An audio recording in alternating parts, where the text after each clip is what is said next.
Yes बच्चे, very good afternoon. आपके लिए may be every good time. आप जब भी वीडियो देख रहे हैं आपका टाइम बहुत अच्छा निकले। एंड मेरी कोशिश है कि आपको बेस्ट तरीके से एनसीईआरटी प्लस जो आपको एक्स्ट्रा पढ़ना होता है नीट के लिए वो हर तरीके से बेटर प्रोवाइड किया जाए। एंड अभी मैंने cell cycle and cell division का एक चैप्टर आपको कंप्लीट करवा दिया है through my all videos. Maybe उसमें कुछ टेक्निकल एरर्स रहे हैं that I know, and I am trying to overcome that errors. और आप अपने सजेशंस मुझे कमेंट सेक्शन में जरूर बता सकते हैं, या फिर आपको मैंने अपना इंस्टाग्राम पेज भी बताया है तो आप वहाँ पे मुझसे कनेक्ट कर सकते हैं। तो स्टे कनेक्टेड। आप जितना मुझसे कनेक्टेड रहेंगे उतना ही मैं आपको हेल्प कर पाऊँगी। आप अपनी प्रॉब्लम्स मुझे बताएं, क्या प्रॉब्लम्स आ रही हैं आपको, और उसके लिए बेस्ट करने के लिए मैं हूँ। और अभी हम नया चैप्टर शुरू करेंगे, बायोलॉजिकल क्लासिफिकेशन। बायोलॉजिकल क्लासिफिकेशन में अक्सर बच्चों को प्रॉब्लम्स होती हैं। इसमें एग्जाम्पल्स वगैरह याद करने के लिए है काफ़ी कुछ, बट आप देखना कि हम कितने सिंप्लीफाइड वे से इस चैप्टर को करने जा रहे हैं। और जो हमारा ये चैप्टर है, इस चैप्टर में मैंने एनसीईआरटी को बिल्कुल पैरेलल रखा है अपने नोट्स के साथ में। तो सिमिलर वही पैटर्न रहेगा जो हम क्लास में पढ़ते हैं, कि अगर आपने पहले मैंने पढ़ाया उसके बाद एनसीईआरटी का रिवीजन भी साथ साथ चलेगा। तो अगर हम क्लासिफिकेशन शब्द की बात करते हैं, क्लासिफिकेशन का सिंप्लीफाइड मतलब होता है ग्रुपिंग, कि किसी भी चीज़ को छोटे छोटे ग्रुप्स में बांट देना, राइट। और क्लासिफिकेशन करने के लिए जो सबसे पहले साइंटिफिक अप्रोच लगाई थी वो किसने लगाई थी? That was the Aristotle. सबसे पहले साइंटिस्ट का नाम यहाँ पे क्या है? Aristotle.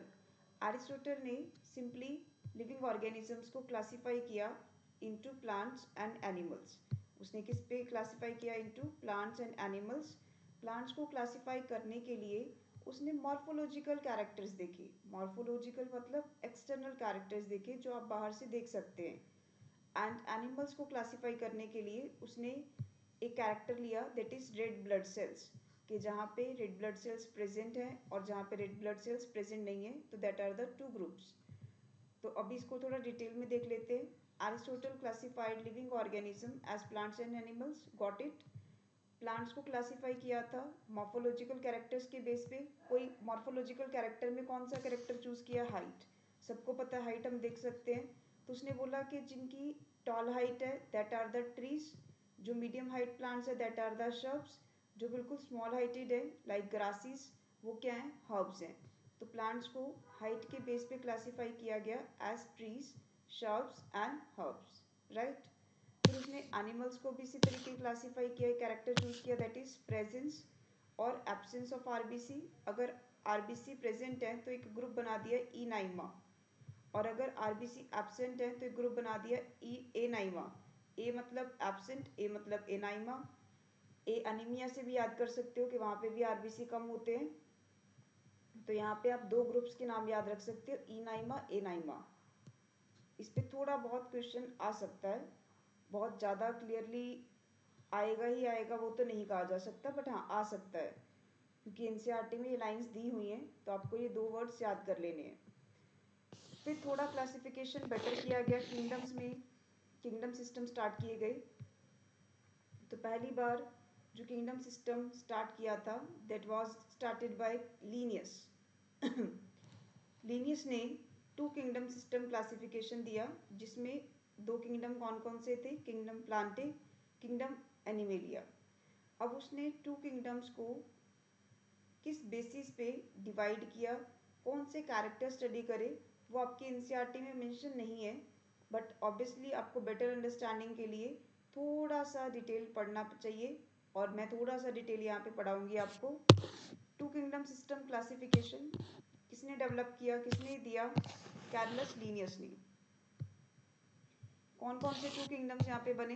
Kingdom Plantae, kingdom Animalia. कौन कौन से कैरेक्टर्स पढ़े गए? That was cell wall.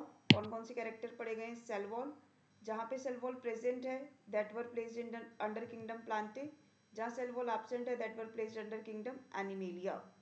Then after nutrition, Plantae में आपको पता है प्लांट्स ऑटोट्रॉफिक होते हैं, तो प्लांट्स में ऑटोट्रॉफिक, और एनिमल्स क्या है? हेटेरोट्रॉफिक। फिर लोकोमोशन, प्लांट्स चल फिर नहीं सकते हैं तो उस बेसिस में लोकोमोशन क्या है प्लांट्स का, एब्सेंट। एनिमल्स चल फिर सकते हैं तो प्रेजेंट। सिंपल सिंपल से कैरेक्टर्स। फिर response to stimulus slow plants का, एनिमल्स का क्या होता है फास्ट। अब आप यहाँ देख रहे होंगे फंगाई बैक्टीरिया लिखा है। फंगाई बैक्टीरिया को भी उसने कुछ मेंबर्स को प्लांटे में रख दिया ऑन द बेसिस कि they have cell wall. Cell wall थी, ये कैरेक्टर जस्टिफाई हुआ जब किंगडम प्लांटे में रखा गया। बट फंगाई और बैक्टीरिया तो हेटेरोट्रॉफिक है, तो उनसे पूछा गया भाई आपने सेल वॉल के बेसिस पे यहाँ तो रख दिया है, सही है, हम एग्री करते हैं, बट इनका न्यूट्रिशन जस्टिफाई करो। ये तो नॉन फोटोसिंथेटिक हैं और प्लांट्स क्या होते हैं, फोटोसिंथेटिक होते हैं। तो ये डिमेरिट्स बनी, ये जस्टिफाई नहीं कर पाया। ये टू किंगडम सिस्टम इस चीज़ को एक्सप्लेन ही नहीं कर पा रहा। तो इस टू किंगडम सिस्टम की कुछ डिमेरिट्स बन गई, दैट वर कि फंगाई को कहाँ रखा गया, प्लांटे में, जिसका फंगाई का न्यूट्रिशन क्या होता है heterotrophic. So that means there is no clear demarcation, मतलब कि कोई क्लियर डिफरेंस नहीं है between photosynthetic and non photosynthetic organisms. And plus there is no clear difference between prokaryotes and eukaryotes. Bacteria prokaryotes हैं but वो भी Plantae में है, तो मतलब प्रोकैरियोट्स यूकैरियोट्स के बीच भी पता नहीं लग पा रहा। और यूनिसेलुलर एंड मल्टीसेलुलर ऑर्गेनिजम्स हैं, उनके बारे में भी हमें कोई क्लियरली कुछ नहीं पता लग पा रहा। तो दीज आर द डिमेरिट्स। ये एनसीईआरटी में तीनों ही पॉइंट मेंशन्ड है। अब एनसीईआरटी का पैरा पढ़ते हैं। These are the demerits जो ऑलरेडी मैंने हाईलाइट करके रखा है। This system did not distinguish between the eukaryotes and the prokaryotes, unicellular and multicellular organism, photosynthetic and non photosynthetic, मतलब फंगाई, वही एग्जाम्पल्स जो अभी हमने पढ़ा है। फिर जो क्लासिफिकेशन किया गया वो तो बहुत ही सिंपल तरीके से किया गया था कि चलेगा प्लांट कि नहीं चलेगा, ऐसे ऐसे सिंपल सिंपल से कैरेक्टर्स देखकर। उसके बाद फिर थोड़ा सा और ज़्यादा इसकी मॉडिफिकेशंस होती हैं ग्रोस मॉर्फोलॉजी के अलावा। फिर पता लगा कि हमें mode of nutrition, nature of wall, habitat, methods of reproduction, evolutionary relationship, कि ये सारे कैरेक्टर्स भी आने चाहिए किंगडम सिस्टम लेवल के ऊपर, किंगडम्स को क्लियरली क्लासीफाई करने के लिए। फिर क्लासिफिकेशन सिस्टम में बहुत सारे चेंजेस आए हैं ओवर द टाइम, बहुत सारे चेंजेस हमने देखे हैं। तो टू किंगडम के बाद जो चेंज आता है that is the three kingdom system. Three kingdom system was given by Ernst Haeckel. Scientist का नाम याद रखना है, ये इंपॉर्टेंट है। और जो यहाँ पे थ्री किंगडम सिस्टम आया, इसमें नया किंगडम कौन सा इंट्रोड्यूस हुआ, दैट वॉज किंगडम प्रोटिस्टा। तो मतलब मोनेरा पहले आया, प्रोटिस्टा पहले आया, फंगाई पहले आया थ्री किंगडम में। तो ये आपको याद रखना है कि थ्री किंगडम में कौन सा किंगडम इंट्रोड्यूस हुआ है, किंगडम प्रोटिस्टा। तो ये सिंपल सा एक एमसीक्यू क्वेश्चन बन सकता है, राइट। तो याद रख लेना है। इसकी डिमेरिट्स अभी भी वही हैं, photosynthetic, non photosynthetic, prokaryote, eukaryote, unicellular, multicellular में कोई डिमार्केशंस नहीं है।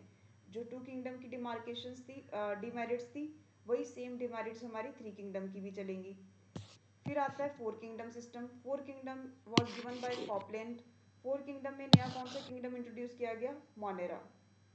अब हमारे पास ओवर द टाइम चार किंगडम्स आ गए हैं, मोनेरा, प्रोटिस्टा, प्लांटे, एनिमेलिया, जिसमें थोड़ी बहुत डिमार्केशंस यहाँ पे ओवरकम हुई हैं कि उसने जो मोनेरा है उसके अंदर सारे प्रोकैरियोट्स है, उसने बोला कि प्रोकैरियोट्स को अलग कर दो, यूकैरियोट्स को अलग कर दो। जो यूनिसेलुलर हैं, मल्टीसेलुलर हैं, वो अभी भी बहुत ज़्यादा डिमार्केशंस वहाँ पे नहीं है। फोटोसिंथेटिक, अब जो मेजर यहाँ पे डिमेरिट रह गया है,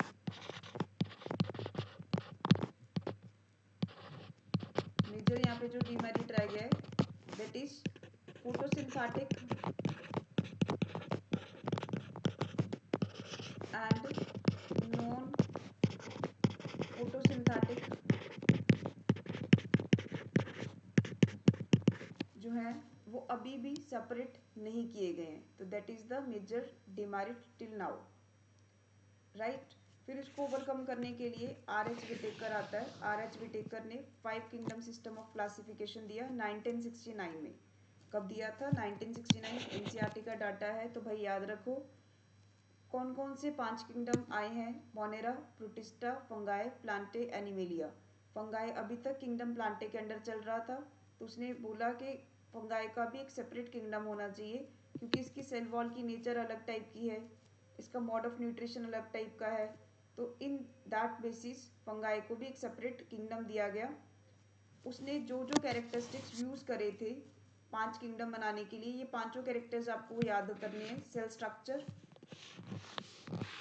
body organization, mode of nutrition, reproduction, and phylogenetic relationship that can be important MCQ for your NEET। तो ये आपको याद रखना है।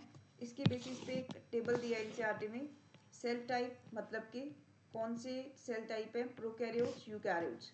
मोनेरा 4 किंगडम तक आते आते प्रोकैरियोट्स और यूकैरियोट्स अलग हो चुके थे, तो मेजर डिमेरिट वहाँ पे फोटोसिंथेटिक और नॉन फोटोसिंथेटिक ऑर्गेनिज्म के बीच में डिमार्केशन नहीं था, वही चल रहा है।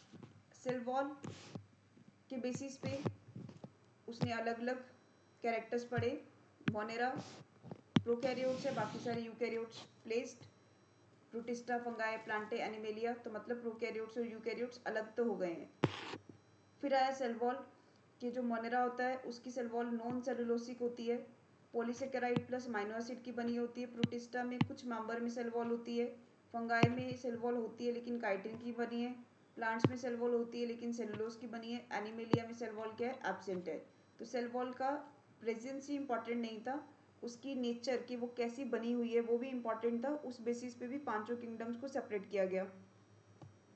फिर न्यूक्लियर मेम्ब्रेन, प्रोकैरियोट्स में न्यूक्लियर मेम्ब्रेन क्या होती है, एब्सेंट। बाकी जगह सब जगह क्या है, present. Body organisation, they are unicellular, तो सेलुलर। प्रोटिस्टा भी क्या होता है, यूनिसेलुलर, तो ये भी क्या है रहेगा, ऑर्गेनाइजेशन लेवल सेलुलर। फंगाई क्या होता है, टिश्यू लेवल तक आता है, तो multicellular loose tissue type. Plantae में टिश्यू ऑर्गन टाइप हुआ। एनिमेलिया में भी क्या हो गया, tissue organ and organ system, मतलब थोड़ा कॉम्प्लेक्स हो चुका है। मोड ऑफ न्यूट्रिशन की बात करी जाए, मोनेरा में कुछ bacteria like blue green algae can be autotrophic. Autotrophic में भी कौन सा टाइप होता है, कीमोसिंथेटिक टाइप होता है एंड फोटोसिंथेटिक होता है। और हेटेरोट्रॉफिक में क्या होता है, सेप्रोफिटिक होता है और पैरासिटिक होता है। तो ये हम लोग जब मोनेरा को डिटेल में पढ़ेंगे तब इसका मोड ऑफ न्यूट्रिशन पढ़ेंगे। प्रोटिस्टा में उसने देखा कुछ मेंबर्स फोटोट्रॉफिक भी हैं, कुछ हेटेरोट्रॉफिक भी हैं। किंगडम फंगाई में देखा सारे मेंबर हेटेरोट्रॉफिक हैं, दे कैन बी सेप्रोफाइटिक और पैरासिटिक। प्लांटे ऑटोट्रॉफिक होते हैं। एनिमेलिया हेटेरोट्रॉफिक होता है, होलोजोइक हो सकता है, सेप्रोफिटिक हो सकता है। तो इन सब बेसिस पे मेनली जो 5 कैरेक्टर्स उसने पढ़े हैं, इस बेसिस पे किंगडम्स को कैरेक्टराइज किया गया, क्लासिफाई किया गया। फिर इसकी डीमेरिट्स के ऊपर बात करें, let us look at this 5 kingdom system classification to understand the issues and considerations that influence the classification system. जो 5 सिस्टम, जो 5 किंगडम बना है वो क्यों बना, क्योंकि अर्लियर क्लासिफिकेशन में bacteria, blue green algae, fungi, mosses, ferns, gymnosperm, angiosperm सब कुछ प्लांट्स के अंडर था। बैक्टीरिया, फंगाई सब कुछ एक ही अंडर चल रहा है। The characters that united this whole kingdom was all the organisms included had a cell wall in their cells। पहले क्या पढ़ा गया था कि सिर्फ सेल वॉल की प्रेजेंस देखी गई, बट 5 किंगडम्स में उसके कैरेक्टरिस्टिक्स भी देखे गए कि वो कैसी बनी हुई है। This placed together groups which widely deferred in other characters, जैसे कि आपको मैंने अभी 2 किंगडम में बताया था। It brought together prokaryotic bacteria and blue green algae with other groups which were eukaryotic, जैसे कि प्लांटे में ब्लू ग्रीन एल्गे भी रख दिया, बैक्टीरिया भी रख दिया। It also grouped unicellular organism and multicellular organism, for example Chlamydomonas and Spirogyra were placed under algae.